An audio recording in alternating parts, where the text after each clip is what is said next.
Saudara-saudara yang terkasih di dalam Tuhan Yesus, Shalom, salam damai dalam Tuhan Yesus, karena kita bersama di dalam firman Tuhan renungan harian kita pada hari ini. Mari kita berdoa.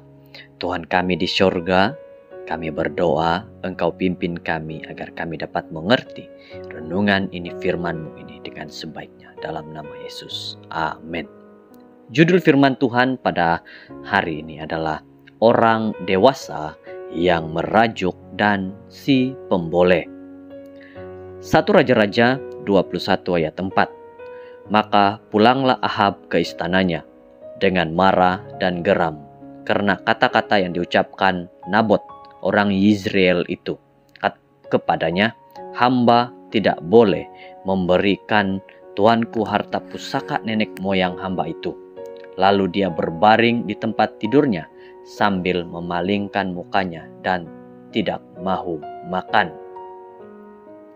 Raja Ahab mengingini kebun anggur jirannya, tetapi Nabot mahu mengekalkan kebun anggur itu dalam keluarga. Ahab bertindak balas dengan merajuk. Tindak balas Izebel, dia menyuruh suaminya untuk bergembira karena dia akan mendapatkan kebun anggur itu daripada Nabot.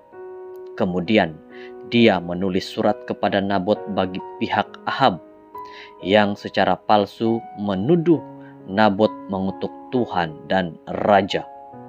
Nabot direjam dengan batu sampai mati, dan Israel pun mempersembahkan kebun anggurnya kepada Ahab.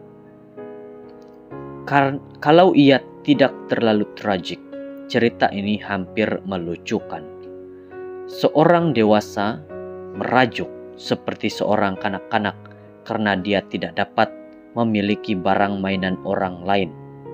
Kita hampir boleh membayangkan Ahab merajuk, memuncungkan bibir, enggan makan, reaksi normal bagi seorang kanak-kanak yang tidak dipenuhi kehendaknya. Tetapi sudah tentu suatu tindak balas yang tidak sesuai dengan umur Ahab. Kemudian kita menyuruh Izabel, si pemboleh yang jahat, yang membenarkan ketidakmatangan suaminya. Walau bagaimanapun ini sesuai dengan tujuannya, karena dengan demikian dia boleh mengawal suaminya. Beberapa waktu dahulu saya mendengar mengenai seorang tetamu ahli psikologi yang muncul dalam sebuah rancangan bersama Oprah.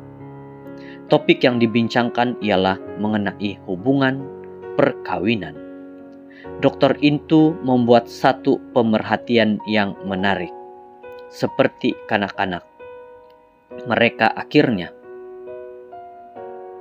akan mendapati bahwa suami mereka tidak menarik lagi, karena seorang wanita secara naluri mahukan seorang lelaki dewasa, bukan seorang anak kecil sebagai suami. Terdapat wanita yang kelihatan gembira menjadi ketua di rumah dan mengawal segala sesuatu mengenai suami mereka. Dilayan seperti kanak-kanak para lelaki malang itu. Malang ini berakhir berasa dilemahkan dan dilarang untuk memenuhi peranan yang Tuhan berikan kepada mereka sebagai kepala rumah tangga.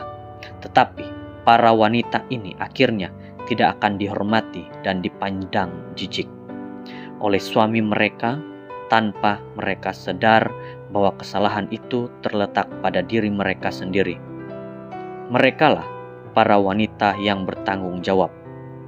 Kalau mahu seorang lelaki menjadi dewasa, supaya dia tidak merajuk seperti seorang kanak-kanak apabila berhadapan dengan cabaran dan kesukaran, dia memerlukan seorang pasangan yang suportif, bukan seorang yang akan membolehkan kemasyurannya.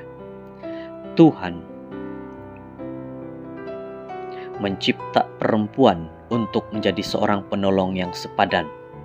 Perkara terbaik yang seorang perempuan boleh berikan kepada suaminya ialah dengan mempercayai dia, mendorong dia, dan mengungkapkan penghargaan serta kekaguman bagi dia. Dan mungkin sekali-sekala beritahu dia untuk berhenti merajuk.